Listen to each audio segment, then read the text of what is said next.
사도행전 26장 19절에서 29절까지 말씀. 자, 우리 한 절씩 읽겠습니다. 아그리빠 왕이여, 그러므로 하늘에서 보이신 것을 내가 거스르지 아니하고 먼저 다메섹과 예루살렘에 있는 사람과 유대 온 땅과 이방인에게까지 회개하고 하나님께로 돌아와서 회개에 합당한 일을 하라 전하므로 유대인들이 성전에서 나를 잡아 죽이고자 하였으나 하나님의 도우심을 받아 내가 오늘까지 서서 높고 낮은 사람 앞에서 증언하는 것은 선지자들과 모세가 반드시 되리라고 말한 것밖에 없으니 곧 그리스도가 고난을 받으실 것과 죽은 자 가운데서 먼저 다시 살아나사 이스라엘과 이방인들에게 빛을 전하시리라 함이니이다 하니라. 자, 우리 이같이 변명하며 베스도가 크게 소리내어 이르되 바울아, 내가 미쳤도다. 내 많은 학문이 너를 미치게 한다 하니 바울이 이르되 베스도 각하여 내가 미친 것이 아니요 참되고 온전한 말을 하나이다. 왕께서는 이 일을 아시기로 내가 왕께 담대히 말하노니 이 일에 하나라도 아시지 못함이 없는 줄 믿나이다. 이 일은 한쪽 구석에서 행한 것이 아니니이다. 아그리빠 왕이여, 선지자를 믿으시나이까? 믿으시는 줄 아나이다. 아그리빠가 바울에게 이르되 내가 적은 말로 나를 권하여 그리스도인이 되게 하려 하는도다. 같이요. 바울이 이르되 말이 적으나 많으나 당신뿐만 아니라 오늘 내 말을 듣는 모든 사람도 다 이렇게 결박된 것 외에는 나와 같이 되기를 하나님께 원하나이다 하니라. 아멘. 자, 오늘 우리가 함께 읽은 이 말씀 통해서요, 우리 이정용 강도사님 나오셔서 빛을 들고 세상으로 라는 제목으로 말씀 전하실 때 큰 은혜 받으시길 소망합니다.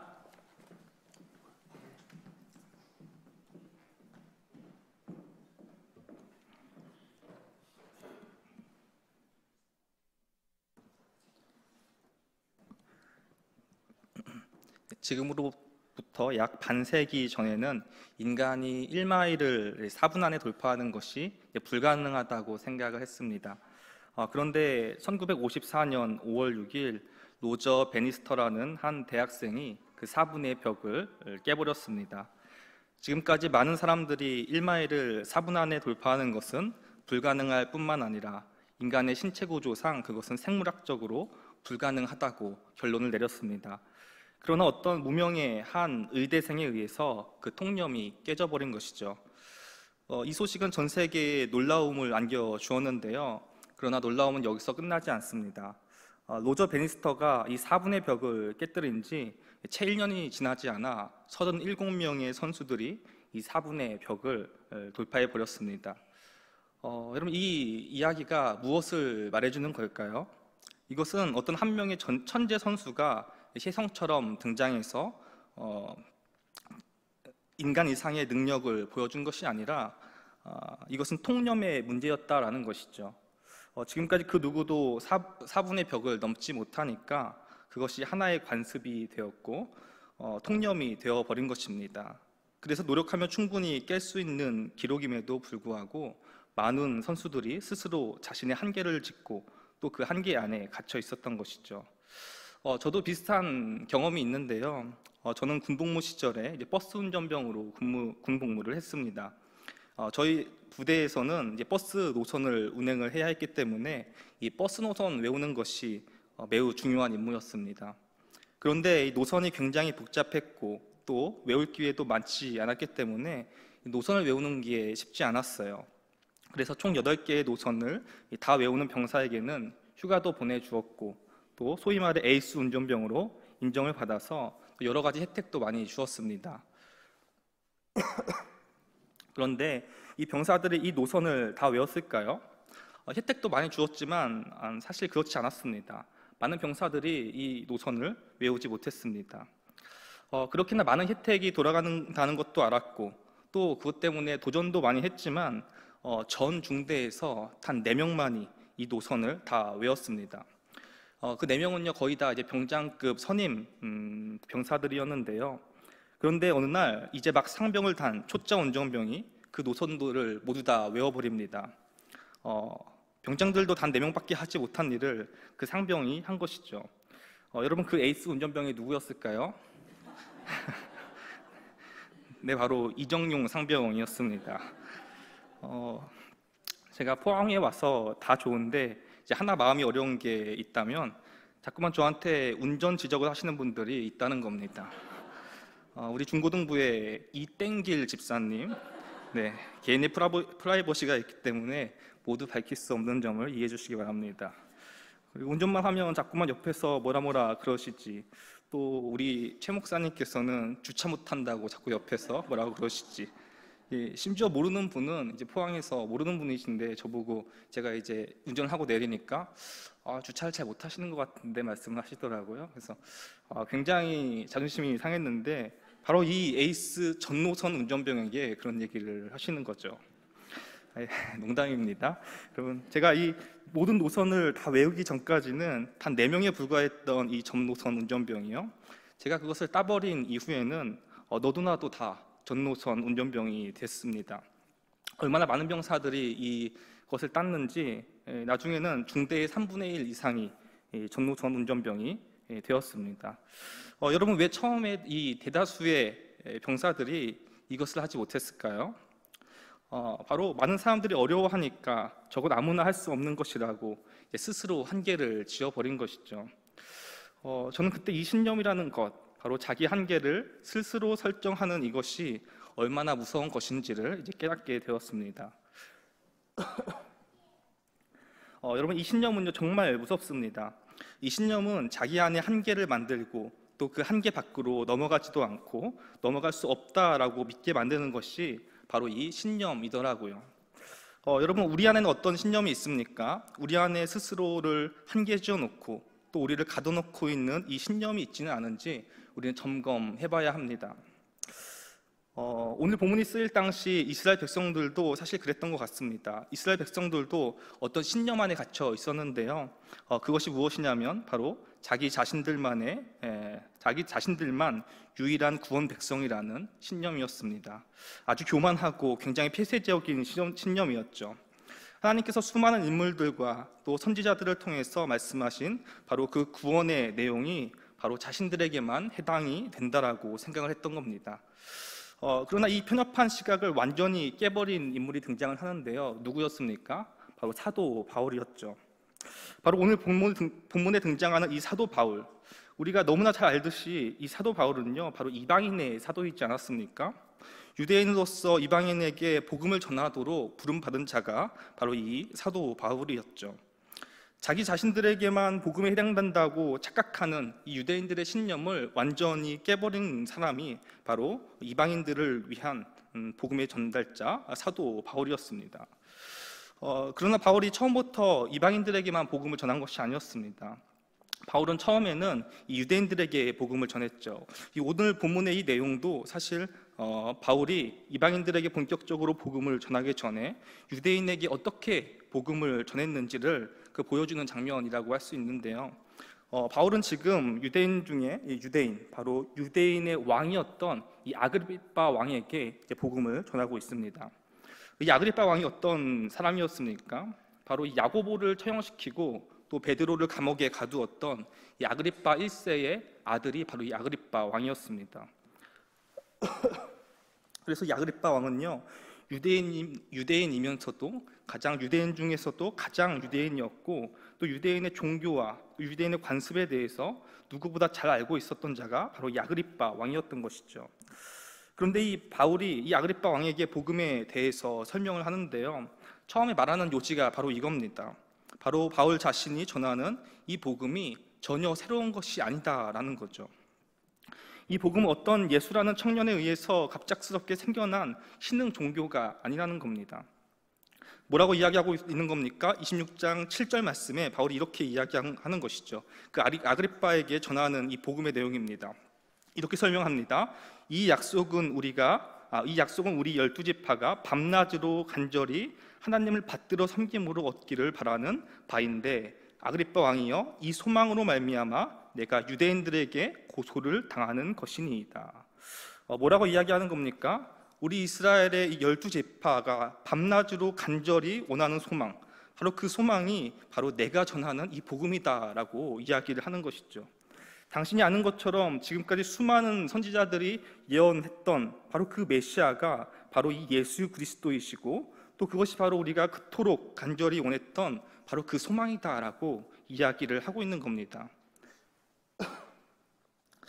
여러분, 바울이 전하는 이 복음은요,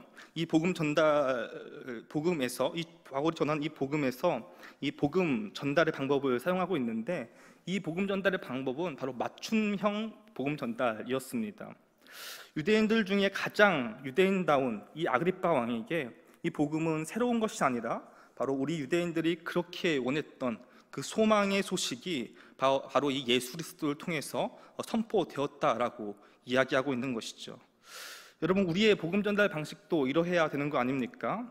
우리는 때때로 너무나 편협한 방법으로 복음을 전하기도 합니다. 내가 알고 있는 지식을 막 쏟아놓은 다음에 난 선포했으니까 듣는 것이 너의 선택이다, 이렇게 말하기도 합니다. 사실 듣는 사람 입장에선 굉장히 무례한 일인 것이죠. 중요한 것은 복음을 듣는 그 사람이 무엇을 원하고 있는가, 또 그 사람이 무엇을 알고 있는가, 또 그 사람이 무엇을 필요로 하는가를 생각하는 것이죠. 아무 맥락 없이 다가가는 지식 전달이 복음 전파가 아니라 바로 그 사람에게 맞는 방식으로 복음을 전해야 됩니다. 이것이 바로 바울이 아그리빠에게 취했던 복음 전달의 방식입니다. 얼마 전에 이제 중고등부에서 토요일에 모여서 이제 풋살을 했는데요. 우리 중고등부 아이들도 많이 왔는데 어떤 한 아이가 친구를 5명을 데리고 왔습니다. 총 6명의 새 친구가 함께 공을 찼는데요. 풋살을 시작할 때부터 끝날 때까지 그 새 친구들에게 단 한마디도 그 교회 나오라고 이야기하지 않았습니다. 예수님이 누구이고 또 복음이 무엇이고 이런 말을 일절 꺼내지 않았습니다. 요즘 아이들은 그런 예수님에 대한 이야기 들으면 마음부터 닫고 또 뻔한 말 한다고 생각을 하는 것이죠. 가뜩이나 이 교회에 대한 인식들이 좋지 않은데 그 아이들에게 교회 오라고 얘기를 하거나 복음에 대해서 이제 들려준다고 하면은 금방 도망가 버립니다. 그냥 자연스럽게 어울리고 친해지고 또 교회에 대한 인식을 자연스럽게 바꿀 수 있도록 하는 것이 먼저가 되어야 하지 않나, 그런 생각을 하는 것이죠. 저도 복음을 전하는 것에 그 힘을 알고 있습니다. 듣거나 듣지 않거나 선포해야 될 때가 있음을 알고 있습니다. 그러나 그렇게 선포해야 할 때와 그렇지 않을 때를 분별하는 것도 우리에게 필요한 것입니다. 바울이 아그리빠 왕에게 복음을 전하면서 어떤 복음을 말했느냐, 그것은 바로 복음의 보편성입니다. 바울이 아그리빠에게 이제 복음에 대해서 설명을 하니까 옆에 있었던 이 베스도가 참지 못하고 이렇게 소리치는데요. 24절 말씀인데 우리 24절 말씀 한번 함께 읽어주시면 감사하겠습니다. 24절 말씀 시작.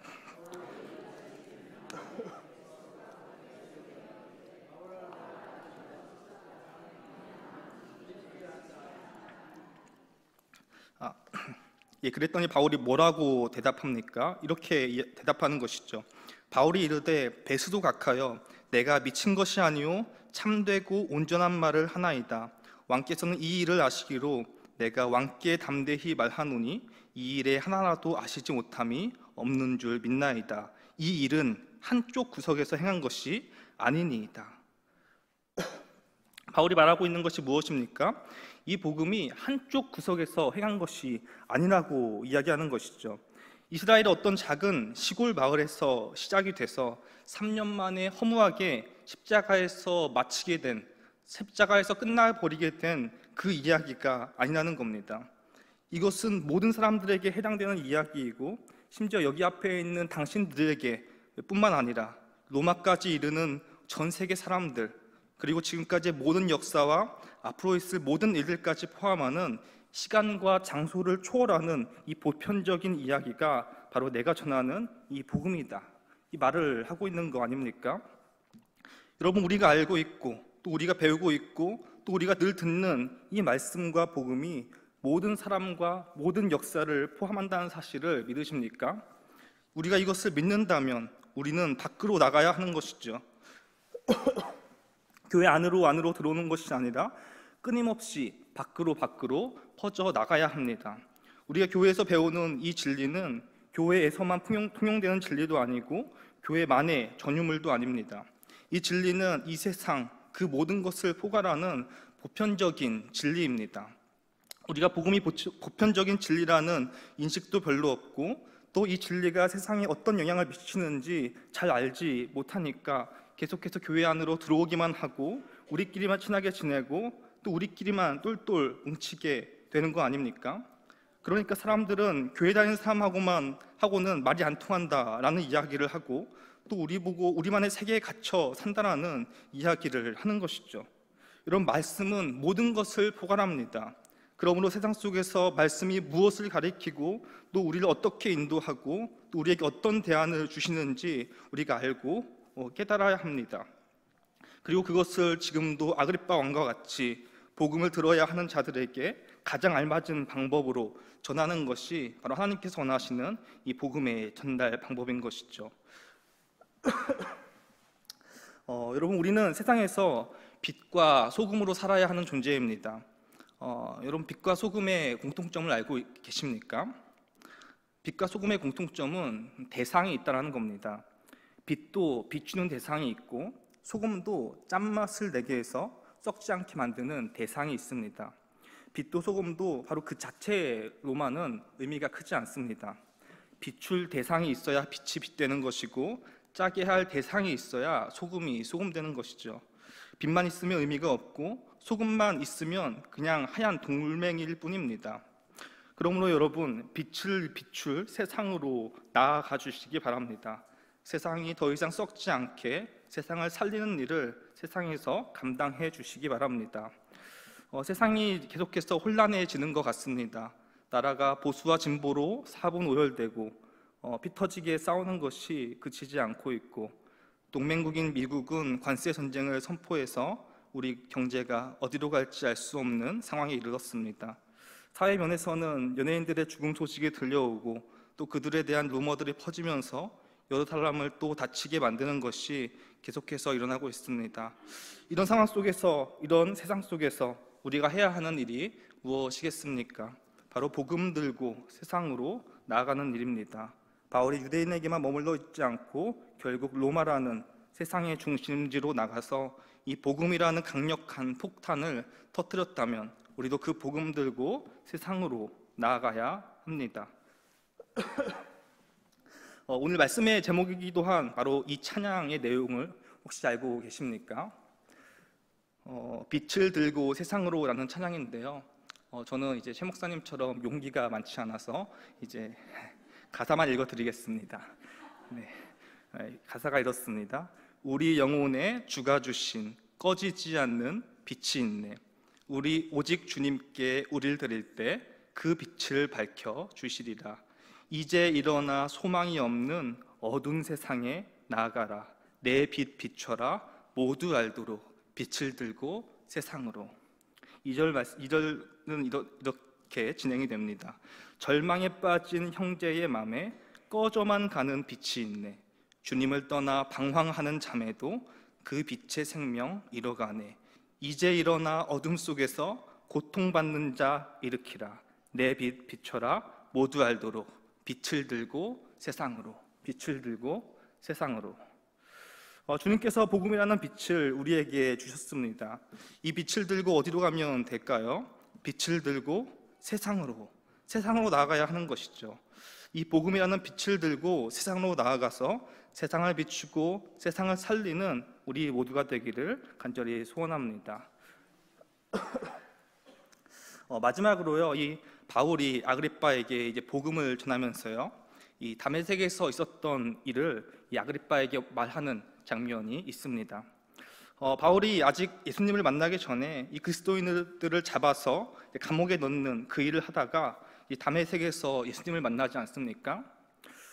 이때 예수님께서 바울을 찾아오셔서 이렇게 말씀합니다. 14절 말씀, 이렇게 예수님께서 바울을 찾아오셔서 말씀한 내용인데요. 이렇게 말씀합니다. 사울아 사울아 내가 어찌하여 나를 박해하느냐. 가시채를 뒷발질하기가 내게 고생이니라. 여기서 말씀하는 이 가시채를 뒷발질하다, 뒷발질하기가 내게 고생이니라 라는 이 말은요, 속담인데요. 가시채가 뭐냐면, 가시채는 소가 이제 앞으로 올바르게 갈 수 있도록 이제 찌르는 아주 끝이 뾰족한 막대기를 가시채라고 말합니다. 소가 앞으로 가지 않거나 똑바로 가지 않을 때 이 가시채로 소 엉덩이를 찔러서 앞으로 똑바로 가게 만드는 것, 이게 가시채인데요. 그러나 소가 때로는 말을 듣지 않고 이 가시채로 찌르려고 하면 뒷발질로 이 가시채를 차버립니다. 뭡니까? 자기가 하고 싶은 대로 하겠다라는 거죠. 그러나 그렇게 뒷발질하면 할수록 고생하는 건 도리어 소일 뿐입니다. 왜냐하면 주인은 그 소가 올바르게 갈 때까지 계속해서 끊임없이 엉덩이를 찔릴 것이기 때문에 그렇죠.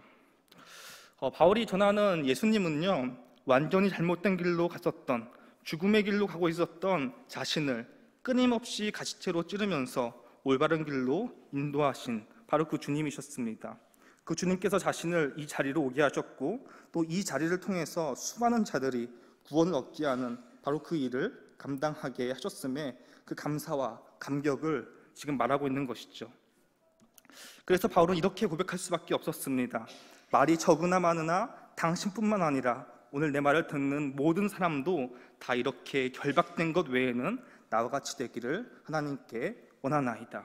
이게 바로 자신을 올바른 길로 인도하신 그 주님에 대한 감사와 감격의 고백이었습니다. 사랑하는 여러분, 우리의 복음이 바로 여기서부터 시작되어야 하는 줄 믿습니다. 나를 죽음에서 건지시고 감히 주님의 복음을 전달하는 그 복음의 전달자로서의 역할을 감당하게 하신 우리 주님, 그 주님에 대한 감사와 감격이 다른 이들에게까지 이 복음을 전하지 않을 수 없게 만드는 바로 그 원동력인 줄 믿습니다. 이 감격으로 복음을 전하는 사람과 또 그렇지 않은 사람의 차이가 있는데요, 사실 이 복음을 듣는 사람은 알고 있습니다. 이 사람이 자신의 이야기를 하는 것인지 또 다른 사람의 이야기를 하는 것인지. 그래서 바울은 디모데전서에서 이렇게 고백하고 있습니다. 1장 15절 말씀인데 바울의 고백입니다. 미쁘다 모든 사람이 받을 만한 이 말이여, 그리스도 예수께서 죄인을 구원하시려고 세상에 임하셨다 하였도다. 죄인 중에 내가 괴순이라. 미쁘다 모든 사람이 받을 이 말이여, 그리스도 예수께서 죄인을 구원하시려고 세상에 임하셨다 하였도다. 죄인 중에 내가 괴순이라. 바울의 이 감격이 우리에게도 있기를 소원합니다. 이 감격이 우리를 복음을 전하는 데까지 나아가게 하고, 빛이 필요한 곳에, 소금이 필요한 곳에 세상에 나가서 담대하게 복음을 선포하게 되는 우리 모두가 되기를 바랍니다. 이 찬양으로 나아가시겠는데요, 십자가의 전달자라는 찬양입니다. 바울의 그 고백을 담은 찬양인데, 난 지극히 작은 자, 죄인 중에 괴수, 무익한 날 부르셔서 간절한 기대와 소망 부끄럽지 않게 십자가 전케 하셨네. 어디든지 가리라 주 위에 서라면 나는 전하리 그 십자가. 가시채를 뒷발질하던 자신을 돌이키게 하시고 복음 전하는 자로 만드셨던 그 주님을 바울은 기억하고, 어디에 있든지 그 주님의 그 인도하심에 감사하며 복음 전하는 일에 힘썼던 바울이었습니다. 우리가 이 바울의 고백을 우리가 따르며 이 찬양으로 나아가시겠습니다. 난 지극히 작은 자.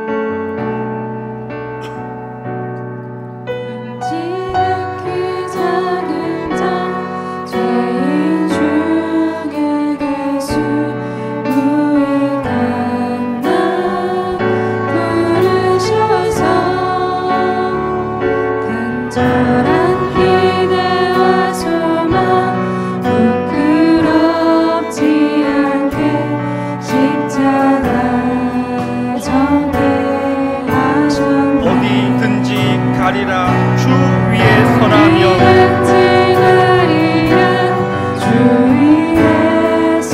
나는 전하리 그 십자가. 내 몸에 밴 십자가, 그 보혈의 향기 온 세상 채울 때까지. 이렇게 고백합니다. 살아도 주를 위해, 죽어도 주를 위해, 죽어도 주를 위해 살아 죽으리라.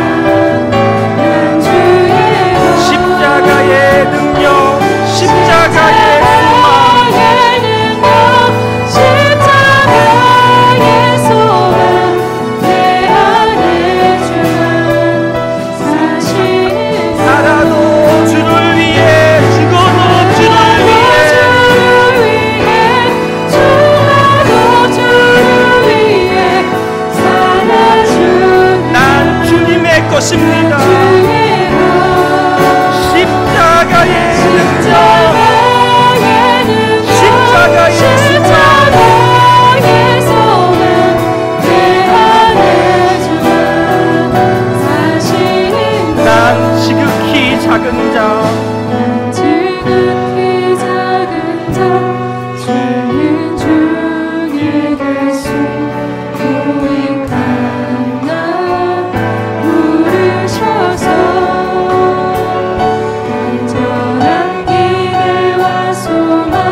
시간 기도 나가기 원합니다. 하나님, 우리를 복음 전하는 자로 불러주셔서 감사합니다.